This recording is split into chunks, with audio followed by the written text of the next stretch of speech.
What's going on, hoes? Welcome back to another episode, another fine episode of PJ's Movie Time. That's right, every Monday I do a movie review. It's really been fun. I keep saying that every week because it's true, motherfucker. I love all of you. Big shout out to my homies out there. Big Stevie D, Jim Ball. I mean, we got so many. We got Carver, we got George, Angel, Muffin. I love you all so much. Harry and Brandon, love you all very much. Can't name you all because this video will probably be hours long. And guess what? There's only 10 minutes here on TikTok. And if you're watching me on YouTube, maybe one day I will do a 6-hour video where I just go off and name everyone I love and cherish. But anyway, we're back here with PJ's Movie Time. And I tell you what, last week was fun. And I wanted to do something funny. And I had Scary Movie too, and that was fun.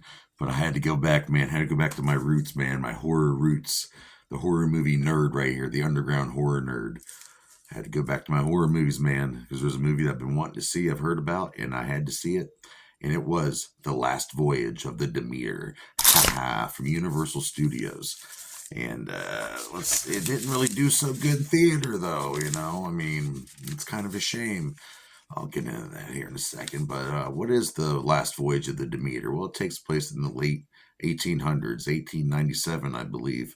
And there's a ship, a cargo ship, and it's going from Transylvania to London. And there's some things on board, some stuff that got stored on there. Maybe it got loose, but it's going around and it's taking out crew members.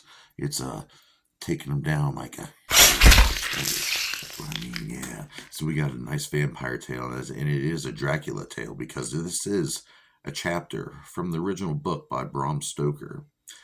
For all you Dracula nerds out there.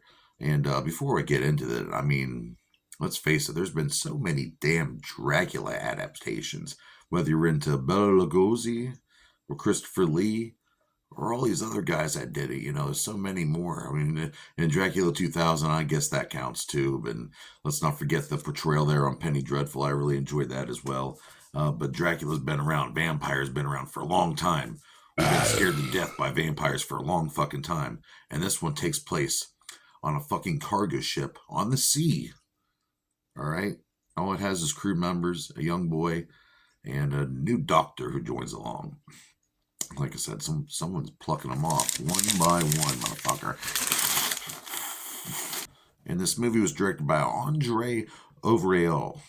And he did Scary Stories to Tell in the Dark.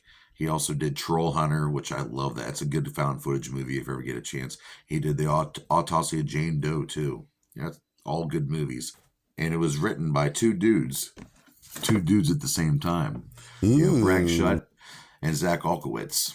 And these guys wrote a hell of a screenplay. I think it's a good movie, but of course they went off the Bram Stoker film. And what was the budget for this movie? The budget for this movie was they spent $45 million to make this motherfucker. And sadly, it only made $21 million box office. Oh, right. Hey, it happens, you know, whatever. So many things when this thing was in developmental hell for a long time. So many people were going to be a part of it.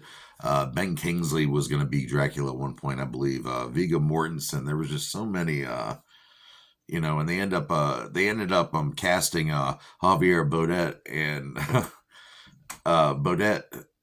It is fucking scary as fucking Dracula, and there's a lot of the whole Dracula design. There's a lot of that whole you know, the whole Nosferatu kind of look. And who do we have starring in this motherfucker? We have some really good actors, actually. I already mentioned playing Dracula was Javier Botet.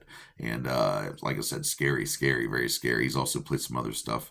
Corey Hawkins playing Dr. Clemens. Of course, he's a doctor. The sea people don't like doctors. Plus, he's black, and this takes place in the 1800s. So, of course, there's racism involved, unfortunately. You have Liam Cunningham playing Captain Elliot. Very good acting by him. David Dastmalchian, yes, wow, I love this guy. I talked about him before on The Boogeyman, and he's just been in a lot of movies. Captain America, he was, of course, Suicide Squad, Polka Polka Dot Man. Fucking love that guy. But he plays Wojciech. We also have Aisling Franciosi playing Anna, the girl, the stowaway who jumped aboard. And of course, men say a woman being on a ship is bad luck, and we have to throw her off the board. It's bad luck. We have Wood Norman playing Toby, the young boy that's on board, the grandson of Captain Elliot. And we also have, so many cool things going on here. This whole boat design was just freaking awesome looking. I mean, for all you boat nerds out there, the Malta Studios boats did the boat set, and they had to build like one giant boat in a half. They had to do a half for some opening scenes and stuff like that. But it was 214 feet long and over 38 feet wide. So we're talking a giant fucking set for this movie. But the Demeter looks pretty cool. Very gritty looking. Looks like it's used. It looks like a real ship. It's pretty cool. But like I said, over the plot, like they're setting sailing and they're making good times. They might get a bonus in Captain Elliot. But like I said, there's some livestock on there. He's got his young grandson looking after the livestock, and some crazy stuff's going on. They don't really trust the doctor. Then they find this girl, a stowaway. And she's sick. She needs a blood transfusion, and the doctor gives it to her. And she starts feeling better, but the boys don't trust what's going on with her or the doctor. And next thing you know, Dracula there's some dirt with some worms and all that from the coffin. He starts striking down the victims. And so he pretty much, after that, you have the doctor trying to save the day and help the girl who knows who Dracula is and what he is, and she's, they gotta stop this motherfucker. So, like I said, it's based off this short story called The Captain's Log and Bram Stoker's Dracula. And the cinematography for this movie was pretty good. It was pretty excellent.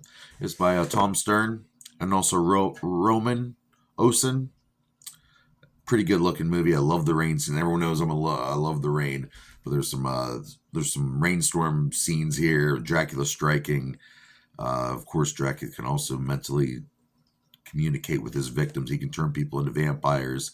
And when they ignite, it's pretty cool, dude. The special effects for that does look really good. And speaking of special effects, makeup artist, a very good makeup artist, Goran Lundstrom.